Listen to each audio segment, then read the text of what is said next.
अरे 1 2 3 4 सुई यहाँ पे 4 सिरिंजें जो रखी हुई है, इसे मैं क्या करने वाली हूँ? जी हाँ, इससे खोलने वाली हूँ मैं बहुत बड़े राज। और इसीलिए देखते रहिए नर्सिंग चैनल से सखी चैनल को लगातार। और ये तो रही मेरे काम की बात, और अब आपके काम की बात। तो उठाते हैं राज पर से पर्दा, और यहाँ पे मैंने कवर में से निकाल के रखी हुई है यहाँ पे ये 4 सुई, 1 2 3 और ये 4। इन 4 सुइयों से हम कौन सा राज खोलने वाले हैं, तो आइए जानते हैं। इन 4 सुइयों से ही आप जान सकेंगे कि इससे किस साइड पे हम इंजेक्शन देते हैं और किस तरीके का इंजेक्शन देते हैं, और इससे कितने एंगल पर इंजेक्शन देते हैं। तो इस तरीके से एक कुछ राज की बातें हैं जिस पे से मैं पर्दा हटाने वाली हूँ। तो इसीलिए मैंने लिया है इस तरीके की विभिन्न प्रकार की सिरिंजेस, ताकि मैं आपको इसके द्वारा समझा सकूँ। तो आइए जानते हैं। सबसे पहले मैंने लिया है यहाँ पे 5 ml की सिरिंज, जिससे कि हम IM और IV इंजेक्शन दोनों दे सकते हैं। इसका मतलब होता है कि हम इंट्रावीनस और इंट्रामस्कुलर दोनों सुई इससे लगा सकते हैं। जैसा कि सीट पे एडवाइज हो, जैसा डॉक्टर साहब ने एडवाइज किया हो, वैसी सुई इससे हम IV और IM दे सकते हैं। रही बात इससे कि कितने एंगल पे, तो ये हमेशा अगर हम जब इंट्रामस्कुलर देंगे तो 90 डिग्री के एंगल पर देते हैं इससे, और जब IV देते हैं तो 25 डिग्री के एंगल पे इस सिरिंज से हम इंजेक्शन इंजेक्ट करते हैं। और रही बात कि IM देते हैं तो किस साइड पे देते हैं, तो आप बाह के आर्म के डेल्टॉइड मसल्स पे दे सकते हैं इससे इंट्रामस्कुलर सुई, और बटक रीजन पे ग्लूटियर मसल्स में दे सकते हैं, और थाई रीजन में आप वास्टर लेटरलिस मसल्स में दे सकते हैं। तो ये तो रही 5 ml सिरिंज की बात, जिससे मैंने खोले इतने सारे राज। अब देखते हैं, ये है हमारे पास एक और ही ऐसी सुई जिससे इंट्रामस्कुलर ही इंजेक्शन देते हैं। इसे AD सिरिंजेस के नाम से भी जानते हैं, और ये मोस्टली वैक्सीन के द्वारा जो हम इंट्रामस्कुलर सुई देते हैं उसके लिए प्रयोग की जाती है। जैसे कि हेपेटाइटिस B बच्चों को थाई में वास्टर लेटरलिस मसल्स में दी जाती है, तो उस वक्त इसी सिरिंज से लगाई जाती है।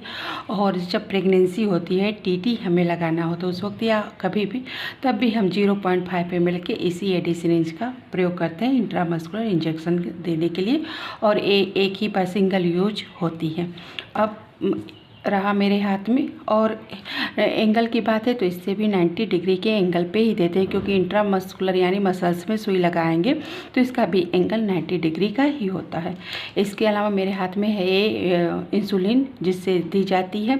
कितने यूनिट देना है वो तो डॉक्टर के द्वारा जो एडवाइज रहता है वो दिया जाता है, और इससे हम सबकुटेनियस इंजेक्शन लगाते हैं। एंगल की बात रही तो 45 डिग्री एंगल पे हम इससे इंजेक्शन इंजेक्ट करते हैं। और कहाँ कहाँ दे सकते हैं? जहाँ भी हमारे शरीर में फैट है, जैसे हमारे आर्म पे है, थाई में है, हमारे नेवल के चारों तरफ जो फैट है वहाँ पे हम ऐसे इंसुलिन दे सकते हैं।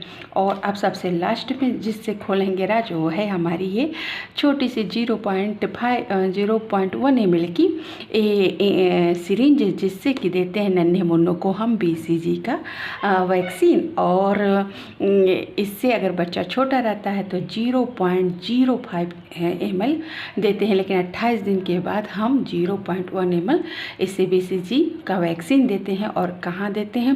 तो इंट्राडर्मल यानी चमड़ी के नीचे देते हैं, जहाँ की एक व्हील भी बन जाता है। जब आपका इंजेक्शन जाता है इससे लगाते हैं तो एक वहाँ पे गोला बन जाएगा, और चमड़ी के नीचे देते हैं। एंगल की बात करें तो 10 to 15 डिग्री का एंगल होता है। देख ही सकते कितनी प्यारी सी नन्ही मुन्नी सिरिंज है। तो इससे इस तरीके से 10 to 15 डिग्री के एंगल पे यानी चमड़ी के सतह से सटा कर चमड़ी में ही इंजेक्शन देते हैं।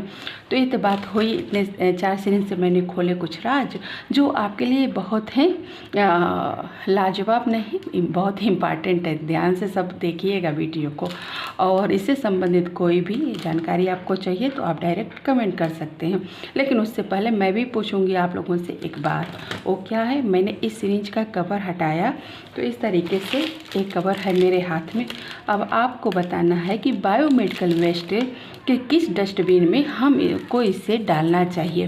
तो ये क्वेश्चन रहा आप सबके लिए, और ऐसी ही जानकारी के साथ बिल्कुल मिलते हैं अपनी नर्सिंग सखी की अगली वीडियो में। लेकिन उससे पहले क्या करना है, अरे आपको चैनल सब्सक्राइब करना है, लाइक करना है, और ऐसे ही इस जानकारी को जिसकी ज़रूरत हो उसके पास शेयर कर देना है।